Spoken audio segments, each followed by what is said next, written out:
নমস্কার, আমি আচার্য পলাশ মায়াংতন্ত্রের জগতে সবাইকে স্বাগত জানাই। গ্লোব টিভি পর্দায় প্রতিদিন সন্ধ্যা 5:55 আমার অনুষ্ঠান থাকে, আর আমি চেষ্টা করি যখনই সময় পাই আপনাদের জন্য লাইভ করার জন্য। সাধক শ্রীমৎ তৈলঙ্গ স্বামী সম্বন্ধে আপনাদেরকে তুলে ধরছিলাম এই গ্লোব টিভির পর্দায়।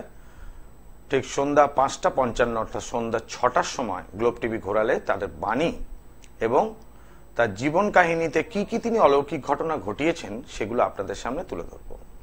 আর থাকবে তার সঙ্গে সঙ্গে শ্রী শ্রী রামকৃষ্ণ পরমহংসের অমৃত কথার কিছু বাণী এবং তার অংশ। অনুষ্ঠান প্রত্যেকেই শুনবেন, আশা করি আপনাদের ভালো লাগবে।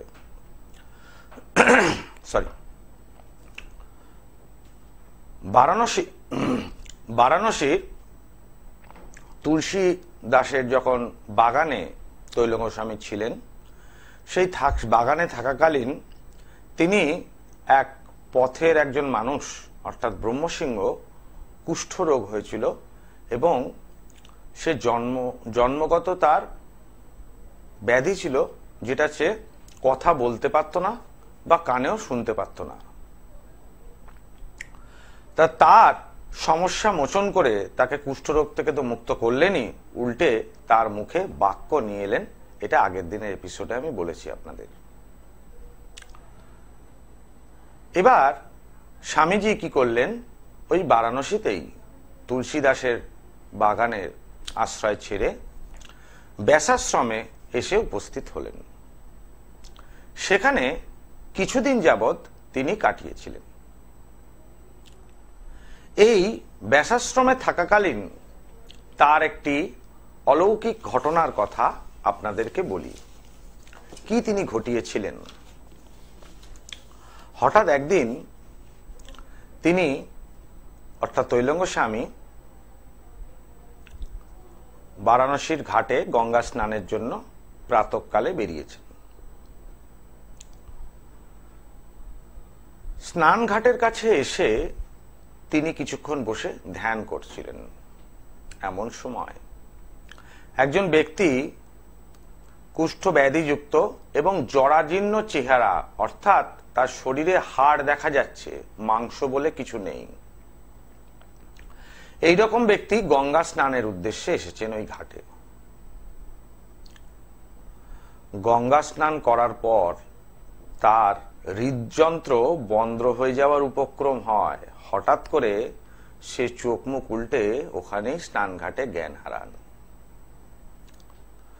সতীনাথ বন্দ্যোপাধ্যায় নামে সেই ব্যক্তির পরিচয় অনেকে জানতেন। তারা তার সেবা শুশ্রূষা শুরু করেন এবং চারিদিকে একটু হইচই পড়ে যায়। কিছু লোককে বলতে শোনা যায় সেই সময় যে দেখো কতখানি পুণ্যবান ব্যক্তি, গঙ্গা স্নানের পর তার মৃত্যু ঘটল। এমতো অবস্থায় তৈলঙ্গ স্বামীজি মহারাজ সেই সতীনাথ বন্দ্যোপাধ্যায় ব্যক্তির কাছে উপনীত হন, অর্থাৎ এসে দাঁড়ান। সতীনাথের তখন জ্ঞানও ছিল না। সবাই তার এই মর্মান্তিক মৃত্যুতে শোকস্তব্ধ সেই বারাণসী স্নানঘাট। স্বামীজি সতীনাথের বুকের ওপর নিজের হাত রেখে বিড়বিড় করে কি সব মন্ত্র উচ্চারণ করলেন। সতীনাথের নিষ্প্রাণ দেহে প্রাণ ফিরে এলো। সতীনাথ কুষ্ঠরোগী ছিলেন না, একটু ভুল বলা হয়ে গেছে, ওরা যক্ষা হয়েছিল সতীনাথের। সতীনাথ বন্দ্যোপাধ্যায় যক্ষা অর্থাৎ টিবি রোগ হয়েছিল। তার শরীরে হৃৎপিণ্ড আবার চালু হয়ে গেল। বিরাটকায় যোগীবরকে চোখ খোলার পর দেখার পর তাকে প্রণাম করলেন এবং সতীনাথের দেহে আর কোনো রোগ ব্যাধি ছিল না। তিনি বুঝতে পারলেন তার এই দুরারোগ্য কাশি এবং যক্ষা রোগ নিমেষেই দূর হয়ে গেল এই মহাপুরুষের স্পর্শে।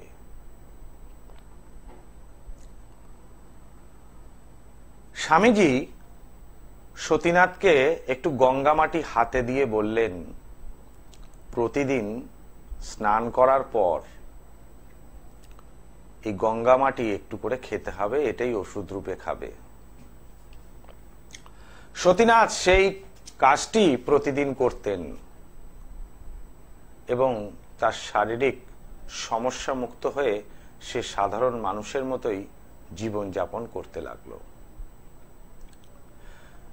এই বারাণসীতে সতীনাথ বন্দ্যোপাধ্যায় এবং ব্রহ্মসিংহের তাদের এই জীবনের মৃত্যু থেকে তারা যে ফিরে এলেন, এই বাণী তারা লোকমুখে ওই বারাণসী তথা উত্তরপ্রদেশে লোকমুখে প্রচার আরম্ভ করলেন। তারা ওই সময় কাগজের লিফলেট ছাপিয়ে বিভিন্ন স্থানে বিলিও করলেন যে স্বামী তৈলঙ্গ স্বামীজির তাদের অলৌকিক ঘটনার কথা সেখানে লিখে লোকমুখে প্রচার আরম্ভ করলেন। ফলে যে সমস্ত দর্শনার্থীরা বারাণসীতে আসতেন, অন্নপূর্ণা মায়ের মন্দিরে, বাবা শিবধামে আসতেন, মানে যারা ভক্তরা শিবধামে অন্নপূর্ণার মন্দিরে এবং মণিকর্ণিকার ঘাটে আসতেন, তারা অবশ্যই ব্যাস আশ্রমে এসে তৈলঙ্গ স্বামীর দর্শন করতেন। সেই ব্যাসাশ্রম হয়ে গেছিল সে এক পীঠস্থানে সমান। যে সমস্ত দর্শনার্থীরা বিশ্বনাথ দর্শন করতেন এবং অন্নপূর্ণা দেবী মন্দির দর্শন করতেন, তার সঙ্গে মণিকর্ণিকা যে শ্মশান ঘাট রয়েছে সেটাও দর্শন করতেন, তারপরই তৈলঙ্গ স্বামী দর্শন করতেন। ফলে এই লোকমুখে প্রচার তাকে সেই স্থানে সেই সময়কারে সিদ্ধ পুরুষ এবং প্রসিদ্ধ সিদ্ধি ঋদ্ধিযুক্ত পুরুষ গণ্য করা হতো। স্বামীজির লীলা এতখানি ছিল যে বারাণসীর লোকজন তাকে সচল বিশ্বনাথ নামে আখ্যা দিয়েছিলেন, অর্থাৎ স্বয়ং তিনি মহাদেব যাকে চোখে দেখা যাচ্ছে, সচল অর্থাৎ চলে ফিরে বেড়াচ্ছে। তা এই তৈলঙ্গ স্বামীজির জীবনে এমন এমন কাহিনী ঘটনা ঘটিয়েছেন, তিনি কিন্তু নিজেকে লোক সমাজ থেকে আলাদা করে রাখেননি নিজেকে। তিনি জনগণের মধ্যেই থেকেছেন এবং মানব সেবায় নিজের জীবনকে উৎসর্গ করেছেন। স্বামীজির এই অক্লান্ততার সাধনার এবং প্রচন্ড প্রয়াস, স্বয়ং ইন্দ্রজালকে তিনি ভেদ করে নিজেই ইন্দ্রজালই হয়েছেন এবং এক একটা ঘটনা ঘটিয়ে মানুষকে মৃত্যুর রূপ কাছ থেকে ফিরিয়ে নিয়ে এসছেন। যমও যাকে ছুতে ভয় পায়, যার সান্নিধ্য আসলে যমরাজও পিছুপা হতে দ্বিধা করে না, সেই হচ্ছেন ভগবান শ্রীমৎ তৈলঙ্গ স্বামী, যাকে বলা যায় কলিযুগের সাধকদের মধ্যে সর্বশ্রেষ্ঠ সাধকদের মধ্যে অন্যতম। এছাড়াও বহু সাধক রয়েছেন ভারতবর্ষের। আমি এক এক সময় এক একজন সাধকের জীবন কাহিনী এবং বাণী আপনাদেরকে গ্লোব টিভির পর্দায় তুলে ধরব। আসবো আজকে রামকৃষ্ণদেবের একটা বাণী নিয়ে, যে রামকৃষ্ণদেব কিছু যে অমৃত কথার যে বাণী আমরা শুনেছি, তার অমৃত কথা, কিন্তু সবাই সব বাণী জানি না, তো এই গ্লোব টিভির পর্দায় তার বাণী আপনাদের সামনে তুলে ধরব। এই সাধক সম্বন্ধে এবং তাদের বাণী পড়তে পড়তে এবং সেটা আপনাদের টিভি অনুষ্ঠানে বলতে বলতে নিজের মধ্যেও সাধনার কিছু অংশ থাকতে হবে। মানুষের মঙ্গলের জন্য চেষ্টা করতে হবে প্রতিনিয়ত। কি কারণে জন্ম হয়েছে সেটা যখন মানুষ বুঝতে পারবেন, তখন মানুষের আর কিছু চাওয়া পাওয়া থাকবে না, শুধু সে কর্মটাই বেছে নেবে। অবশ্যই সেই কর্ম দ্বারাই তার মুক্তি সম্ভব। এই সাধকদের সম্বন্ধে বলতে বলতে, যার জন্য আমি যে প্রতিকার করি প্রত্যেকটা ব্যক্তির, সমাধান আগে করি, তারপর মূল্য নিই। কেন না, আমার কাছে এসে লোকেরা অনেকে বলেন যে আমি একাধিক জায়গায় প্রতারিত হয়েছি। অবশ্যই প্রত্যেকটা মানুষের অর্থ মূল্যবান, এবং বিশ্বাস নিয়ে কারুর কাছে গিয়ে যদি প্রতারিত হতে হয়, সমস্যা না মেটে, অজুহাতের ওপর অজুহাত দেওয়া হয়, উল্টে সমস্যা মুক্তির জন্য এটা হয়নি, এটা ছাড়া অন্যটা নিতে হবে, আরেকটু খরচা পড়বে, এটাও যখন বলেন, তখন স্বাভাবিক প্রত্যেকটা মানুষের মনে একটা কষ্ট তৈরি হয়। কেউ সেটা অ্যাফোর্ড করতে পারেন, অর্থাৎ অতিরিক্ত পয়সা আরো দিতে পারেন, আর কেউ দিতে পারেন না। সেই জন্য আমি পণ নিয়েছি, প্রত্যেকটা মানুষের সমস্যা মুক্ত করব, অর্থাৎ সংকল্প নিয়েছি, তারপরই মূল্য নেব। আমি যেটা টিভি অনুষ্ঠানে বলি সেটাই চেম্বারে বলি, এবং আমার টিভি অনুষ্ঠান আর চেম্বারের মধ্যে অন্যরকম দ্বিধাযুক্ত কথা কোনো সময় থাকে না। যে সমস্ত দর্শক বন্ধু আমার চেম্বারে আসেননি তাদের আমার মুখের কথাই বিশ্বাস করতে হবে, আর যারা এসেছেন তারা এটুকু জানেন যেটা আমি টিভিতে বলেছি সেটাই চেম্বারে করে দেখাই। আমি আগে কলার বন্ধুকে দেখে নিই। জয় মা তারা। জয় মা তারা, বলুন।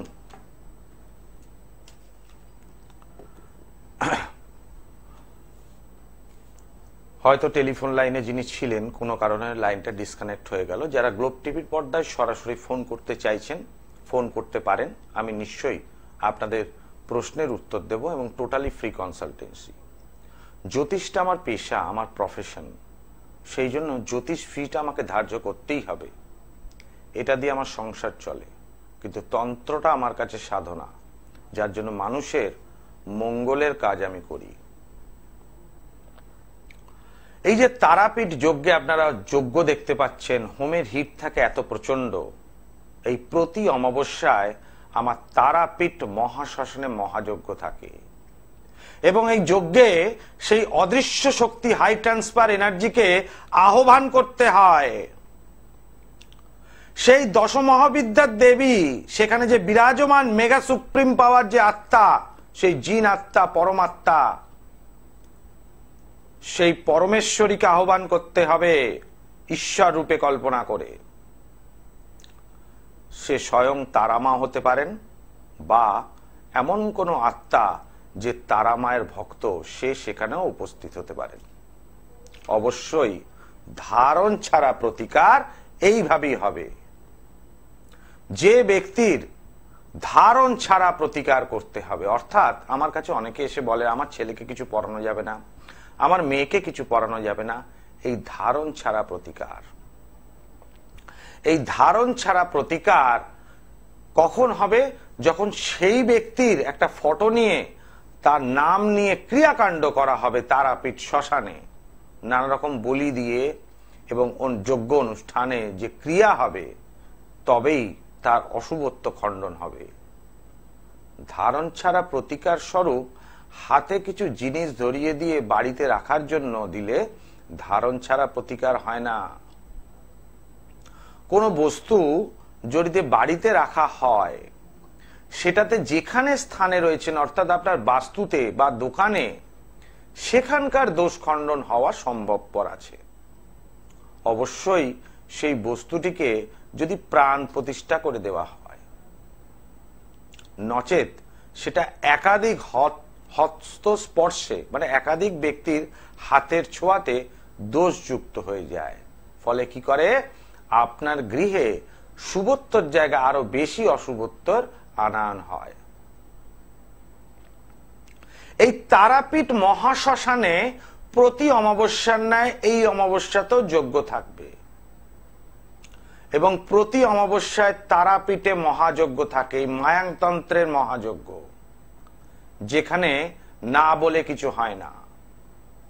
সে কাজ শত্রু বিনাশের হোক, সে কাজ বিবাহের দোষ খণ্ডন করা হোক, সে কাজ বাস্তুদোষ খণ্ডন করা হোক, সে কাজ শরীর স্বাস্থ্য সুস্থ রাখার জন্য মহামৃত্যুঞ্জয় হোক, 100% সফলতা পাওয়া যায় আমার যজ্ঞে এবং এক চান্সে। তার কারণ, যে মেটাল ট্যাবলেটটা আমি প্রদান করি, সেই মেটাল ট্যাবলেট ধারণ করা মাত্রই সমস্যা মুক্ত হয়। 64 রকম গাছগাছড়ার সঙ্গে ভোজ্যপত্র সহ নানা পশুর চামড়া দ্বারা নির্মিত এই কবচটি এতখানি শক্তিশালী হয় যে ধারণ করার পর কোনো বাজবিচার কিছু থাকে না। এত শক্তিশালী কবচ, যাকে কোনো অশুভত্বই ভেদ করতে পারবে না। জয় মা তারা। বলুন কে বলছেন, কোথা থেকে বলছেন? রমেন বলছিলাম বারাসাত থেকে। বারাসাত থেকে রমেন, বলুন নিজের সম্বন্ধে জানবেন? নিজের সম্পর্কে রমেন। জন্ম তারিখ বলুন। জন্ম তারিখ হচ্ছে 28/7/1997। টাইমটা বলুন। টাইমটা সকাল 10টা 10। জন্মস্থান কোথায়? বারাসাত। বারাসাত। সোমবার জন্মবার? আমার অনুষ্ঠান আগে দেখেছেন না আজকে প্রথম দিন দেখছেন? একদমই দেখি আমি অনুষ্ঠানটা এই 5:55 থেকে হয়, আমি দেখি। আচ্ছা ভালো লাগে। আচ্ছা, গ্লোব টিভির পর্দায় তো অনেকেই অনুষ্ঠান করেন, আপনি কি সব জ্যোতিষী অনুষ্ঠান দেখেন না স্পেশালি ঠিক সন্ধ্যা 6টার সময় যখন সাধক রামপ্রসাদ এবং দিদি নাম্বার 1 শেষ হয় তখনই আমার অনুষ্ঠানটা শুরু হয়, ওটা শেষ হওয়ার পর আপনি ঠিক ওই সময়টা আমার অনুষ্ঠান দেখেন না সবারই দেখেন, কোনটা? না আমার এই যে টিকালক্ষ্য স্বামী নিয়ে বলছেন, এইসবগুলো মনীষী নিয়ে কথা বলছেন, এগুলো শুনছি, এগুলো ভালো লাগে তাই তো? হ্যাঁ হ্যাঁ, এই সম্বন্ধে জানতে পারছি। নিশ্চয়ই জানতে পারছি। এগুলো তো এবার আপনার মেন ডিটেলসে আসি আমি। আপনার যেটা দেখতে পাচ্ছি এখানে লগ্ন হচ্ছে কন্যা লগ্ন, মেষ রাশি, কৃত্তিকা নক্ষত্রে জন্ম, এটা আপনি জানেন? না না জানেন না, আজকে প্রথম দিন জানলেন? কিন্তু আমি প্রথম দিনই জানলাম। আচ্ছা, কিন্তু আমি কাউকে জিজ্ঞেস করি না, ভরসা পাই না বলে আপনাকে ভরসা করলাম। লগ্নে মঙ্গল অবস্থান কথা এবং রাশি অধিপতি বুধ সে দ্বাদশে অবস্থান করায় আপনি বর্তমানে নিজের বাড়ি থেকে অর্থাৎ বারাসাতে জন্ম, বারাসাত থেকে দূরে ধরুন কলকাতা বা বোম্বে বা এরকম জায়গায় কোনো জায়গায় কর্মসূত্রে রয়েছেন বর্তমানে, হয়তো এখন বাড়িতে এসছেন, আমি মাসে হয়তো একদিন যাই, একদিন হতে যেতে পারি। তার মানে আপনি কর্মসূত্রে বাইরেই রয়েছেন তাই তো? বাইরেই রয়েছে।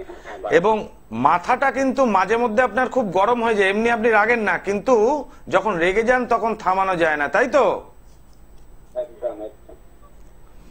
একাদশ ভাবে রবি জলরাশিতে অবস্থান করাতে এবং পঞ্চম ভাবে বৃহস্পতি বক্রী থাকাতে যেখানে চাকরি করছেন সেখানে মাইনেটা ঠিক নিয়ে আপনি সন্তুষ্ট নন, তাই কি?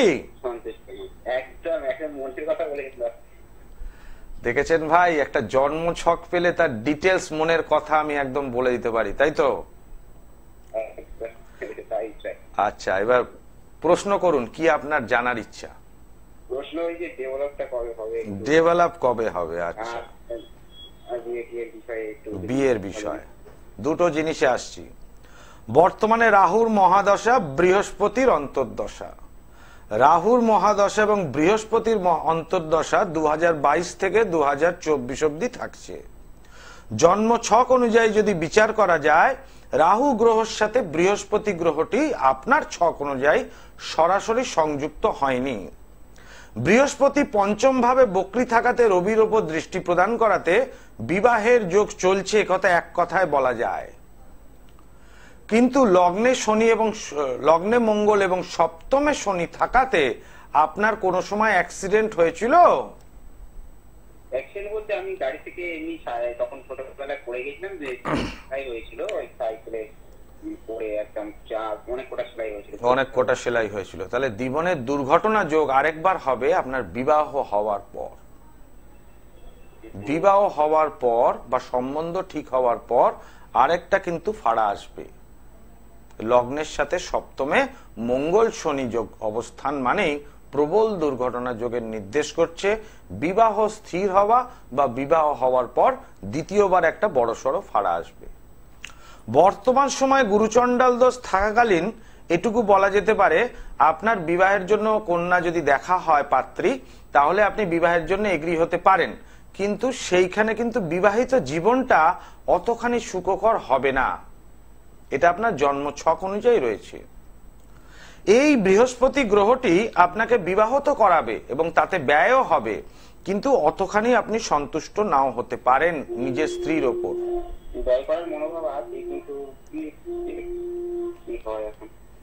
আচ্ছা, টাকা পয়সা কি খুব বেরিয়ে যাচ্ছে হাত থেকে এখন? একটু বেরোচ্ছে, এখন একটু অন্য দিক থেকে। দেখুন, এখন যে সময় 2024 সাল অর্থাৎ 2027 সাল পর্যন্ত আপনার বিবাহের যোগ রয়েছে, এমনকি 2029 অবধি টানা আপনার বিবাহ যোগ রয়েছে। সুতরাং বিয়েটা এর মধ্যেই করতে হবে।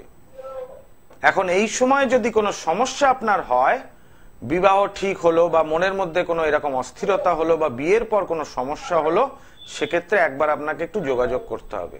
কেমন? এখন কিন্তু বিয়ের যোগ চলছে। আর আপনি যদি বেটারমেন্ট চান, তাহলে আমার মনে হয় এখন এই 2024-এই আপনার একটা ইনক্রিমেন্টও হতে পারে। ঠিক আছে? জয় মা তারা। ধন্যবাদ দাদা। দর্শক বন্ধু, যারা গ্লোব টিভির পর্দায় ফোন করেন, সেই দুটি মাত্র লাকি কলারকে আমি টোটালি ফ্রি কনসালটেন্সি দিই। আমার বিচারটা এতখানি পারফেক্ট আর নির্ভুল হয় যে সমস্যা কোন জায়গায় হবে বা সমস্যাটা কোন জায়গায় হয়েছে বা ইন ফিউচার মানে ভবিষ্যতে কোন জায়গায় সমস্যা হতে পারে, সেটাই আমি আমার ক্লায়েন্টকে বা আমার বন্ধুদের আমি সেটাই জানাই। অবশ্যই জ্যোতিষ জ্ঞান দ্বারা যেটা আমার প্রাপ্ত, আমি একদম নির্ভুল গণনা করি। আমি কোনোদিন ওই বড় বড় ডাক্তারদের মতো অপারেশন করে দিলাম, তারপর রুগী মরে গেল, চলে গেল ডাক্তারবাবু বাইরে, কোথায়? বিদেশে গেছেন, কিছু হয়নি, অপারেশন করিয়ে দেয়। তারপর রুগীর যখন মরে যায়, ফোন করলে বলে হসপিটালে ডাক্তারবাবু বিদেশে গেছেন। যে কটা অপারেশনের পর জানে পিঠের চামড়া নষ্ট হবে, ডাক্তারবাবুর মার পড়বে, ওই জন্য তাদেরকে বাইরে পাঠিয়ে দেওয়া হয়, অথচ তারা ভারতে থাকে, হসপিটালেই থাকে। সেরকমও অনেক জ্যোতিষতান্ত্রিক বলবে যে আজকে আমি তারাপীঠে আছি, আজকে আমি কামাখ্যায় আছি, ওই জন্য চেম্বারে যাচ্ছি না, বা তোমার কাজটা করতেই কামাখ্যা যাচ্ছি। কামাখ্যায় গিয়ে কাজ করে একটি লোকের কাজ করে আনা আর তারাপীঠে গিয়ে কাজ করে আনা ডেলি প্যাসেঞ্জারের মতো হয় না। যারা প্রকৃত কাজ করেন তারা বলেন যে আসুন কাজে, যেটা আমি সবাইকেই বলি যে যজ্ঞে আসুন। আর যারা তারাপীঠ কামাখ্যায় যায় না, অথচ বলে যে ওখান দিয়ে করে এনে দেব, আপনি তার সঙ্গে যেতে পারবেন না বলে সেটা সে বলে। কারণ তে তো যেখানে যায় না, আপনাকে হাতে কিছু ধরিয়ে দেওয়া হয়। পরনিন্দা আমি খুব একটা পছন্দ করি না, ঠিক কথা, কিন্তু বর্তমানে এইভাবেই অর্থ উপার্জন চলছে জ্যোতিষ মহলে, যার ফলে মানুষ আমার কাছে এসে একটাই কথা বলে। প্রথম কথা, একাধিক জায়গায় গিয়ে প্রতারিত হয়েছি, প্রচুর টাকা খরচা করেছি, কাজের কাজ কিছু হয়নি। কেন হয়নি? তার কারণই এটা। এই যজ্ঞে যে ক্রিয়া হয় তারাপীঠ মহাশ্মশানে, এই যজ্ঞে সেই অদৃশ্য শক্তিকে আহ্বান করি আমি, হাই ট্রান্সফার এনার্জি, এবং সেই দেবীকে বলতে, হে দেবী, আমার সমস্ত শক্তি, তোমার সমস্ত শক্তি একত্রিত মিলিত হয়ে আমার শরীরে প্রবেশ করো, আমার এই ভক্তের মঙ্গল হবেই হবে। এর সঙ্গে মন্ত্রযুক্ত হয়। যে সাধক, যে ব্যক্তি যত বেশি সাধনা করেছেন, তার বাকসিদ্ধতা ততখানি বেশি জন্মায়, যাকে বলা হয় বর পাওয়া। এই বর পাওয়ার জন্য ব্রহ্মদেবকে প্রয়োজন, সুতরাং বাকসিদ্ধ হতে গেলে তার স্ত্রী দেবী সরস্বতীকে প্রয়োজন, বাক দেবীর আরাধনা করতে হয়। একে বলা হয় বাকসিদ্ধতা। এর ফল থাকে 8 আনা। আর যজ্ঞে যে সাকল্য ব্যবহার করে কাজগুলো হয়, তার ফল থাকে 8 আনা। এই 8 আনা 8 আনা মিলে 16 আনা কাজ হয়। যে কোনো ব্যক্তি 100% চোখ বন্ধ করে সমাধান করে দিই, এবং প্রত্যেকটা মানুষ আমার কাছে এসে উপকার পেয়েছেন। একজনও বলতে পারবেন না যে আমার ওনার কাছে গিয়ে কাজ হয়নি। এই হচ্ছে আচার্য পলাশ, যে একজনও তার কাছে কাজ পাবেন না বলতে পারবেন না। দর্শক বন্ধু, অনুষ্ঠান শেষ করার সময় হয়ে গিয়েছে। আগামী দিন তৈলঙ্গ স্বামীর আরো কিছু এপিসোড নিয়ে আপনাদের বলবো, আরো তার ঘটনার কথা বলবো। এমন একটা ঘটনা যে যাকে আমরা যদি কাউকে তাচ্ছিল্য করি, গালাগালি দিই, তাহলে সে আমার ওপর তেড়ে আসবে, সাধারণ স্বাভাবিক। তৈলঙ্গ স্বামীকে এই কথা বলার পরও তার কিছু ঘটলো না, উল্টে তার মঙ্গল করলেন। এইরকমই একটা ঘটনার কথা আপনাদেরকে জানাবো আগামী দিনের এপিসোডে। আজকের মতো এখানেই বিদায় নিচ্ছি। আবার দেখা হবে আগামী দিন লাইভ অনুষ্ঠান নিয়ে আসবো। ওম সর্বমঙ্গলা মঙ্গলে শিবে সর্বার্থ সাধিকে শরণ্যে ত্র্যম্বকে গৌরী নারায়ণে নমস্তুতে।